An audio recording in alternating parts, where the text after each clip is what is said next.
অভয়পুর গ্রামে রমানাথ চক্রবর্তী নামে এক সহজ সরল নির্লোভ ব্রাহ্মণ তার পরিবার নিয়ে বসবাস করতেন। গ্রামের শিব মন্দির আর কয়েক ঘর পূজাপাঠ করে কোনো রকমে তিনি দিন যাপন করতেন। ঘরে নিত্য অভাব লেগেই থাকত, তাও তিনি কোনোদিন ভগবানের ওপর ভরসা হারাননি। আর কতদিন এইভাবে চলবে বলো তো? নিজেরা না হয় কোনো রকমে আধপেটা খেয়ে দিন কাটিয়ে দিতে পারতুম, কিন্তু ছেলে মেয়েগুলোর মুখের দিকে তাকিয়ে দেখেছো একবার? দিন দিন আধপেটা খেয়ে ওদের কি অবস্থা হচ্ছে। রোজ রোজ তো আর ওদের মামার বাড়ি রেখে আসা যায় না। দাদারও তো সংসার আছে। গত বছর দাদা এসে কতবার তো তোমাকে বললেন শহরে যেতে, তিনি নিশ্চয়ই কিছু একটা ব্যবস্থা করে দিতেন। এই গ্রামে কি এমন আছে শুনি যে তুমি মায়া ত্যাগ করতে পারছো না? সবই বুঝি গিন্নি, কিন্তু এই গ্রামের শিব মন্দিরের আমি নিত্য পূজারী। আজ কয়েক পুরুষ ধরে আমরা নিত্য সেবা দিয়ে আসছি ওই মন্দিরে। আমার বাপ পিতামহ সারা জীবন ওই ভোলা মহেশ্বরের সেবা দিয়ে এসেছেন। কোনোদিন তারা এই গ্রামের বাইরে যাননি। আমি চলে গেলে ওই ভোলে বাবার সেবা কে করবে? সবই বুঝি আমি, কিন্তু এভাবে তো দিন চালানো দায় হয়ে পড়েছে। তুমি তো সারা দিন নিজের পুজো অর্চনা নিয়েই থাকো, তোমাকে তো আর সংসার সামলাতে হয় না। তুমি কি করে বুঝবে আমার জ্বালা? যখন ছেলে মেয়েগুলো খিদের জ্বালায় কাঁদে, একমাত্র ভোলে বাবাই জানেন তখন আমার মনের অবস্থা। সব ঠিক হয়ে যাবে গিন্নি, একটু ধৈর্য ধরো, একটু ভোলা মহেশ্বরের উপর ভরসা রাখো, তিনিই সব ঠিক করে দেবেন। আর কত ধৈর্য রাখবো বলতে পারো? আমি যে আর পারছি নে। তুমি নিমাই ঠাকুরকে দেখেছো? সে তো শুনেছি পাশের গায়ে গিয়ে বেশ ফুলে ফেপে উঠেছে। ও তো এ গ্রাম সে গ্রাম পুজো করেই বেড়ায়। নিমাই ঠাকুরের তাহলে এত উন্নতি হচ্ছে কি করে বলো তো? আসলে তুমি একটা কুড়ে, নিজের গণ্ডির বাইরে বেরুতেই চাও না। ছি গিন্নি, নিজের স্বার্থ সিদ্ধির জন্য লোক ঠকাতে বলছো? ও আমার ধম্মে সইবে না গো। আর তাছাড়া আমার গ্রামের লোক আমাকে কত ভালোবাসে, মান্যি করে, তাদের আমি ঠকাবো? তুমি এত বিচলিত হয় না গিন্নি, ভোলা মহেশ্বর কিছু না কিছু একটা উপায় ঠিক করে দেবেন। যাকগে, পুজোর সময় হয়ে এলো, আমাকে বেরোতে হবে। আহ, চোখের জল মোছো দেখি। আমি আসি গিন্নি। সাবধানে যেও। দুগ্গা দুগ্গা। লোকটা বেরোনোর সময় কত কি অকথা কুকথা শুনিয়ে দিল। হে ভোলে মহেশ্বর, তুমিই জানো তোমার লীলা। একটু মুখ তুলে তাকাও বাবা, একটু মুখ তুলে তাকাও।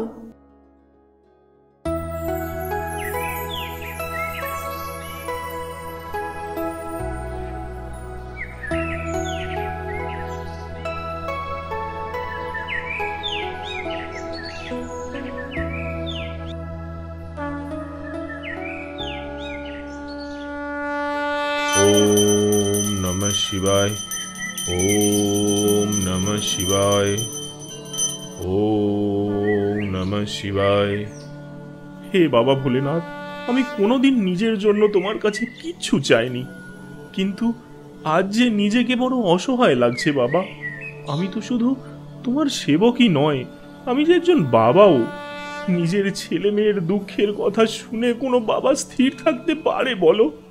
কিছু একটা উপায় বলে দাও ঠাকুর, কিছু একটা উপায় বলে দাও, তুমি কিছু একটা উপায় বলে দাও। বাবা ঠাকুর, বাবা ঠাকুর।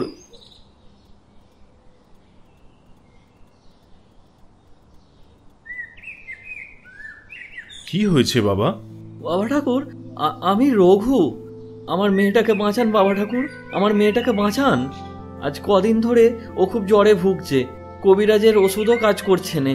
আমার মেয়েটাকে বাঁচান বাবা ঠাকুর, আমার মেয়েটাকে বাঁচান। আপনার অনেক নাম শুনে সেই ভিন গাঁ থেকে ছুটে এসেছি। আপনি আমার মেয়েটাকে বাঁচান বাবা ঠাকুর, আপনিই পারেন আমার মেয়েটাকে বাঁচাতে। সে কি?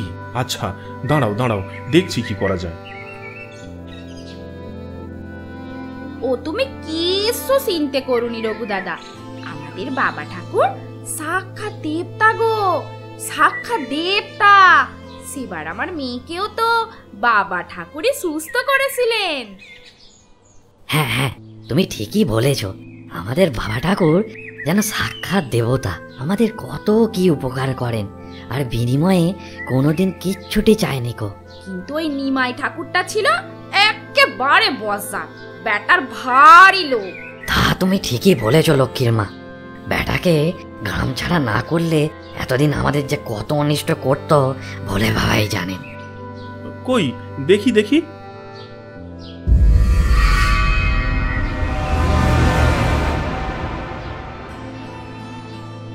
আপনি সাক্ষাৎ ভগবান বাবা ঠাকুর, আপনি সাক্ষাৎ ভগবান। জয় বলো, জয় বাবা ঠাকুরের জয়। জয় জয় বাবা ঠাকুরের জয়, জয় জয় বাবা ঠাকুরের জয়, জয় জয় বাবা ঠাকুরের জয়। আমি বলেছিলুম নয় যে আমাদের বাবা ঠাকুর সাক্ষাৎ ভগবান। আহ থামো তোমরা, আমি কেউ নয় গো, সব যে ওই ভোলা মহেশ্বরের কৃপা। আমি তো নিমিত্ত মাত্র। ওনার চরণামৃত খেয়েই তোমার মেয়ে সুস্থ হয়েছে রঘু। বলো সবাই, জয় জয় ভোলে মহেশ্বরের জয়। জয় ভোলা মহেশ্বরের জয়, জয় ভোলা মহেশ্বরের জয়, জয় ভোলে বাবার জয়। বেটা রমানাথের জন্যই এই গায়ে আমি প্রসাদ জমাতে পারলুম নি। ওই বেটার জন্যই এই গায়ে আমাকে কেউ বিশ্বাস করেনি, এই গা ছাড়তে বাধ্য করেছিল। আর নিজে বেটা ভগবান হয়ে বসে আছে। এখন তো দেখছি ভিন খাঁ থেকেও লোক আসতে শুরু করেছে। ঠিক আছে, এর প্রতিশোধ আমি নেবই। রমানাথ, সবার সামনে তোমাকে যদি শয়তান না বানিয়েছি, আমার নামও নিমাই চক্রবর্তী নয়।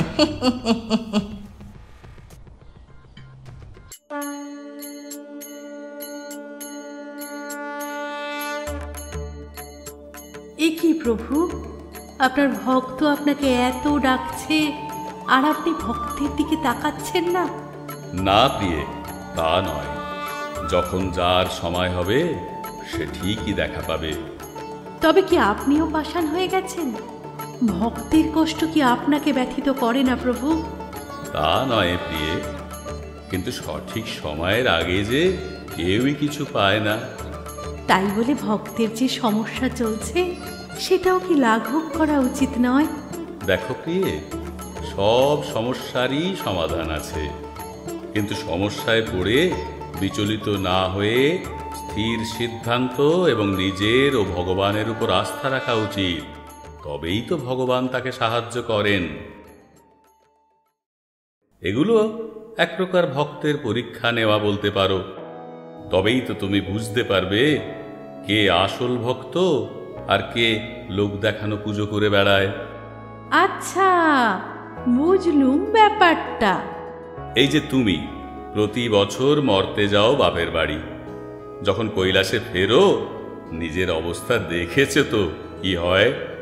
উফ বাবা, সে আর বলে, সারাদিন ওই বড় বড় বাক্সগুলোর সামনে ঠায় দাঁড় করিয়ে রেখে কান ঝালাপালা করে দেয় একেবারে।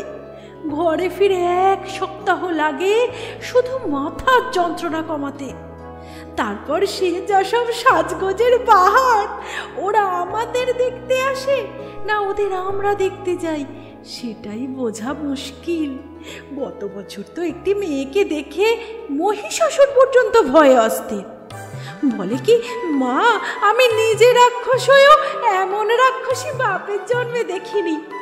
এর পরের বার থেকে আমি আর আসছি না, আমাকে রেহাই দাও মা। একই 4 দিন এই গরমে তোমার পায়ের তলায় থেকে আমার প্রাণ যায়, তারপর এইসব দেখে আমার মাথাটাও খারাপ হয়ে যায়। আমি আর এসবের মধ্যে নেই, আমায় ক্ষমা দাও মা, আমায় ক্ষমা দাও। কি অবস্থাটা বুঝুন একবার। তাহলে প্রিয়ে, বুঝছো তো ভক্তদের অবস্থা। এই তো সেদিন ঘুম থেকে উঠে দরজা খুলে দেখি 1 রাশ চুল। কোন বাঁকা মানত করেছিল কে জানে। সে সকাল হতে না হতেই মাথা মুড়িয়ে একেবারে দেবতাকে চুলদান করে কৃতার্থ করেছেন। এবার তুমি বলো রাগ ধরে কি না ধরে। সেদিন ঘুমের ঘোরে ব্যাটাকে ঠিক বুঝতে পারিনি, না হলে দিতুম ঘা কতক লাগিয়ে। এবার ভাবছি বিশ্বকর্মাকে ডেকে সিসিটিভিটা লাগিয়েই নিতে হবে। সে কি সিসিটিভি লাগাবেন কেন? আরে সিসিটিভিটা থাকলে তো বুঝতে পারতুম কোন ব্যাটাই অপকর্মটা করেছে, কখন কিসের ঘরে থাকি, বোঝই তো ব্যাপারটা।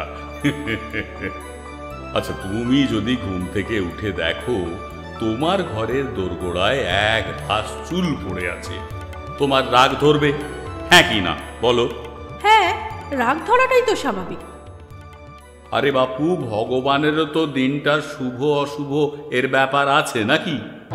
এটা যদি আমি ওর বাড়ির সামনে গিয়ে ফেলে আসতুম তাহলে তো এতক্ষণ কুরুক্ষেত্র বেঁধে যেত। আর তার থেকেও বড় কথা কি জানো, আমাকে টিন ভাঙা লোহা ভাঙার ফেরিওয়ালা বানিয়ে দিয়েছে।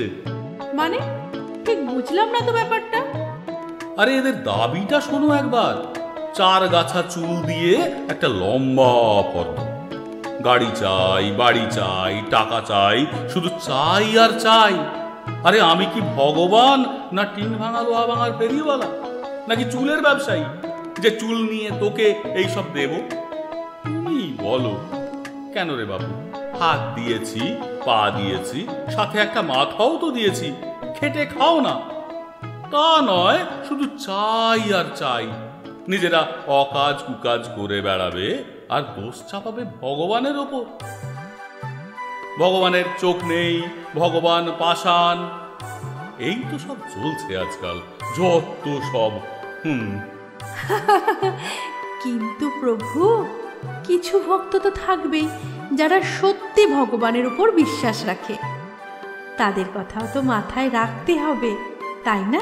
হ্যাঁ গো প্রিয়ে, তারা আছে বলেই তো এখনো পৃথিবীটা সুন্দর আছে, নাহলে তো সেই কবেই শ্মশান হয়ে যেত। যাক, চলো 2 দিন শ্বশুর বাড়ির দেশে একটু হাওয়া খেয়ে আসি। মানে এখন আবার মরতে যাবেন নাকি? হ্যাঁ গো, ভক্ত এত করে ডাকছে, দেখা না দিয়ে কি পারি বলো? চলো চলো, বাক্স প্যাঁটরা গোছাও, ছোট্ট একটা ট্যুর করে আসি। না না না না, আমি এখন কোথাও যাব না। ছেলে মেয়েগুলো একা থাকবে, নন্দী ভৃঙ্গিও ছুটিতে আছে এখন। আপনি একাই বরং ঘুরে আসুন। বেশ, তবে তাই হোক। দরকার পড়লে ডাকবো, আসতে হবে কিন্তু। বেশ, তাই হবে প্রভু। আমি এলাম তাহলে।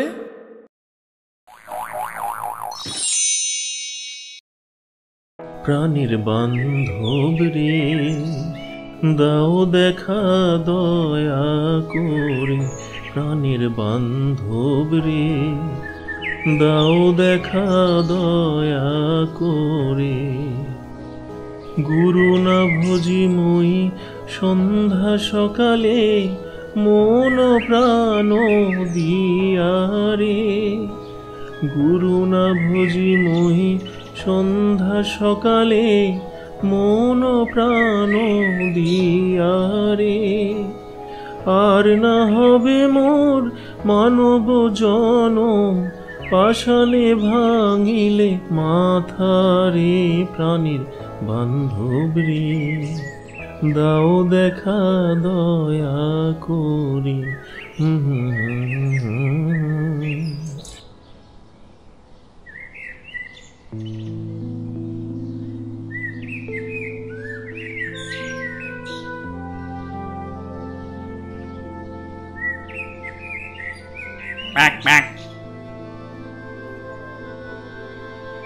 আহা গো, কি সুন্দর রাজহাঁস, কিন্তু এরকম করে ঝিমুচ্ছে কেন?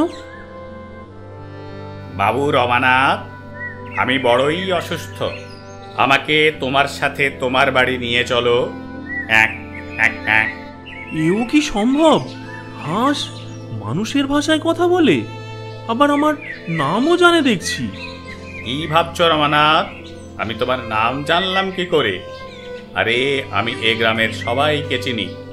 তোমার জন্মের আগে থেকেই আমি এই গ্রামে বাস করি, আর মানুষদের সাথে থেকে থেকে আমি তাদের ভাষাও শিখে গেছি, ম্যাক ম্যাক ম্যাক। এখন চলো তো, আমাকে তোমার বাড়ি নিয়ে চলো, কিছু খেতে দাও আমায়, তোমার মঙ্গল হবে, ম্যাক। কিন্তু আচ্ছা, চলো তবে।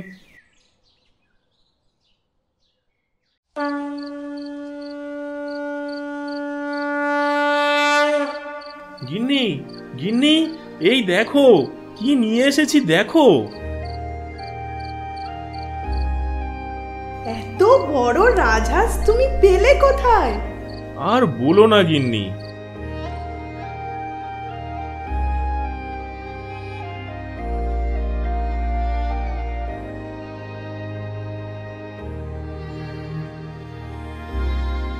এখন এর কিছু খাবার ব্যবস্থা করতে পারো?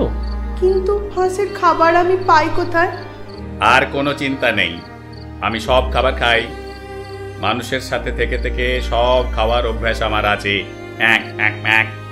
তাই তোমরা যা খাবে আমিও তাই খাবো। চলো চলো, আমায় খেতে দাও, আমি খিদের জ্বালায় মরছি।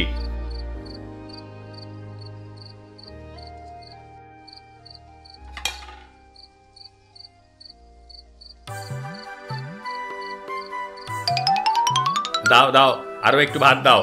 বাহ, আহ আহ, সুন্দর, দাও দাও দাও দাও দাও, আমার খিদে তো কিছুতেই মিটছে না, আর একটু দাও, এক এক এক, আর একটু আবার।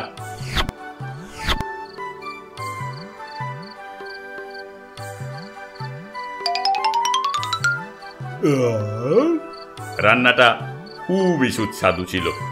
এখন আমি ঘুমাবো, শোয়ার জায়গা দেখিয়ে দাও। শোয়ার জায়গা? মানে বাবা, আমাদের তো ওই একটাই ঘর। এক এক, আমি বিছানা ছাড়া ঘুমোতে পারি না রমানাথ, আমি ঘুমোতে চললুম, বড় ঘুম পাচ্ছে।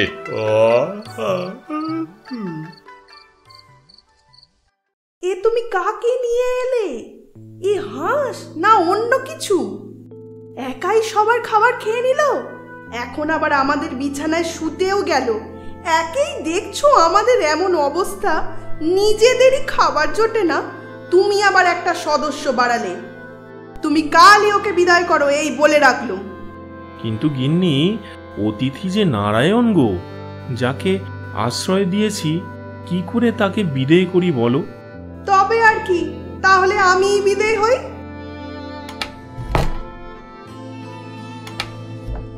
এত রাতে চিৎকার চেঁচামেচি আমার ভালো লাগে না, আমায় ঘুমাতে দাও, এক এক এক, শুভরাত্রি।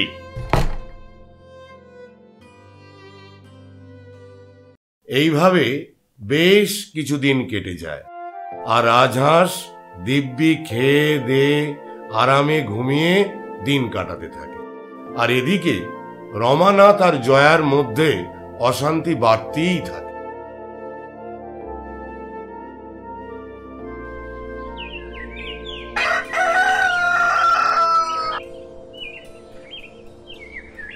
আগে তো তবু আধ পেটা খেয়ে থাকতুম, এখন তো সারাদিন জল ছাড়া আর কিছুই জোটে না। এভাবে কতদিন আর চলবে বলতে পারো? মাঝে মাঝে মনে হয় ওই হাঁসটারই মাংস কেটে খাই। আমিও ভাবছি কি যে বলি হাঁসটাকে, দেখছি ওর সাথে কথা বলে। কি আবার বলবে বলো? ভালোই ভালোই বিদেয় হতে।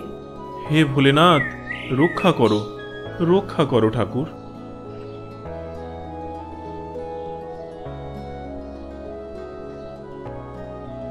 গিন্নি, ও গিন্নি, আরে এসে দেখে যাও, এ যে অবাক কাণ্ড, হাঁস নেই। নেই? নেই মানে? মনে হয় চলে গেছে। ও ঠাকুর, এতদিনে মুখ তুলে চাইলে ঠাকুর। পথ ছাড়ো তো দেখি, ভিতরে ঢুকতে দাও। এসবের মানে কি? আমি তো কিছুই বুঝতে পারছি না। আসলে গিন্নিকে ছেড়ে অনেকদিন হলো তো বাইরে আছি, তোমরা ভালো লোক, আমার অনেক সেবা যত্নও করেছো, এক এক, তাই ভাবলুম গিন্নিকেও গিয়ে একটু নিয়ে আসি। হ্যাঁ, ভালো করিনি, কি বলো? এক এক এক। হায় হায়, এ তুমি কাকে নিয়ে এলে গো? এবার তো একদমই খাওয়া জুটবে না।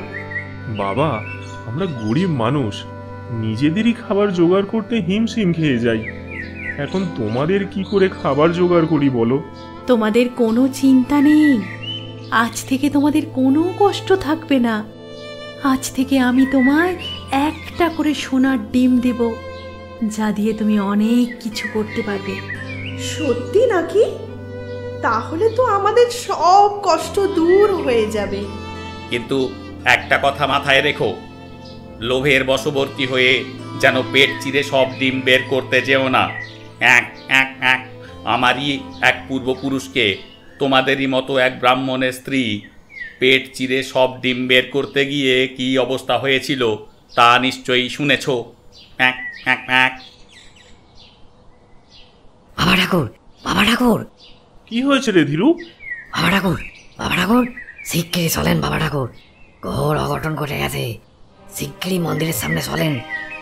আরে কি হয়েছে খুলে বলবি তো?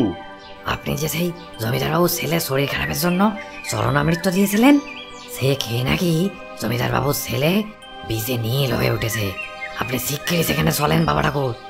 হ্যাঁ হ্যাঁ, তুই চল, আমি আসছি ধীরু। এ কি বিপত্তি এলো ভোলে মহেশ্বর, রক্ষে করো বাবা, রক্ষে করো। রমানাথ, এই নাও, এই ডিমটা তুমি নিয়ে যাও। এই ডিম তুমি 3 বার মাথা থেকে পা পর্যন্ত বোলাবে আর মনে মনে ভোলে মহেশ্বরের নাম করবে। দেখবে সব ঠিক হয়ে যাবে, আর যে প্রকৃত দোষী সে ঠিক শাস্তি পাবে।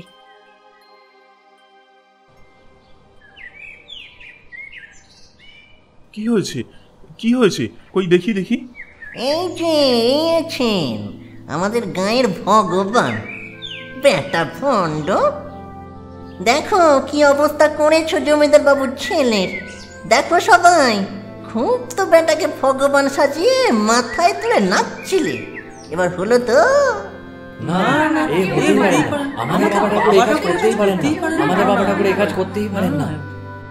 আমার মনে হয় এ কোনো দুষ্টু লোকের কাজ। আমাদের বাবা ঠাকুরকে অপদস্থ করার জন্য কেউ এরকম করেছে।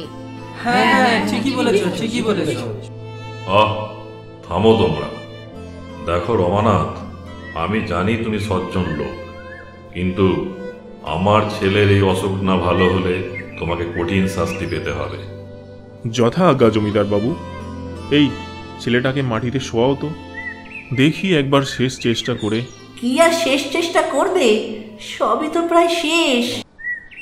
হে ভোলা মহেশ্বর, ছেলেটাকে রক্ষা করো বাবা, ছেলেটাকে রক্ষা করো, তুমি যে শেষ ভরসা। ওম নমঃ শিবায়, ওম নমঃ শিবায়, ওম নমঃ শিবায়, ওম নমঃ শিবায়।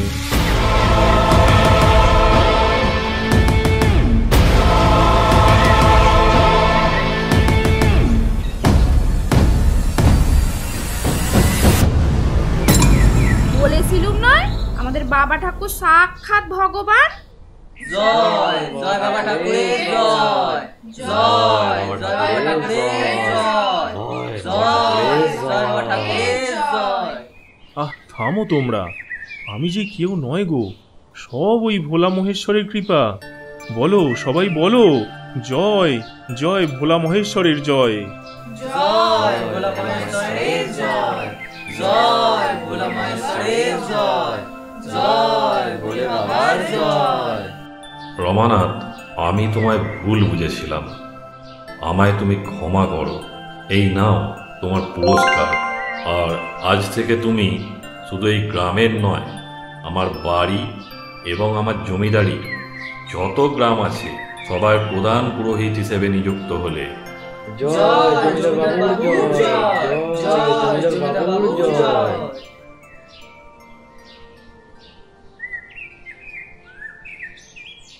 এই ডিমটায় নিশ্চয়ই কোনো জাদু আছে, এটা নিয়ে কেটে পড়ি।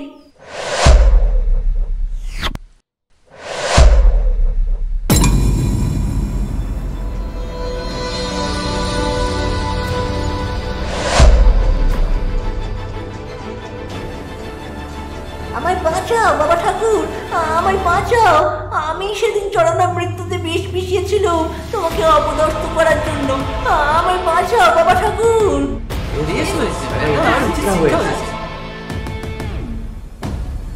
এই নিন প্রভু, আপনার দোষী। আমার দোষী? হ্যাঁ, যে আপনার দোরগোড়ায় চুল অর্পণ করেছিল, এই সেই লোক। তবে তো ব্যাটার উপযুক্ত শাস্তি হয়েছে। থাক ব্যাটা এমন করে। Mac Mac.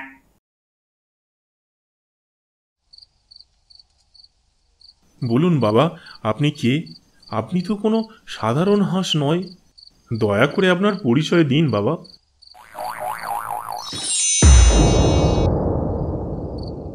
রমানাথ, তোমার ভক্তিতে আমরা তুষ্ট। তোমার একটু পরীক্ষা নিচ্ছিলুম মাত্র। দেখছিলুম অভাবে মানুষের স্বভাব নষ্ট হয় কিনা। তুমি সে পরীক্ষায় সসম্মানে উত্তীর্ণ হয়েছ। বিচলিত না হয়ে ভগবানের উপর আর নিজের ভক্তির উপর বিশ্বাস রেখেছ। আজ থেকে তোমাদের আর কোনো অভাব থাকবে না। তবে মনে রেখো, অর্থই অনর্থের মূল। অর্থের লোভে নিজের ধর্ম ত্যাগ করো না। তোমাদের কল্যাণ হোক। জয় ভোলা মহেশ্বরের জয়, জয় ভোলা মহেশ্বরের জয়, জয় ভোলা মহেশ্বরের জয়।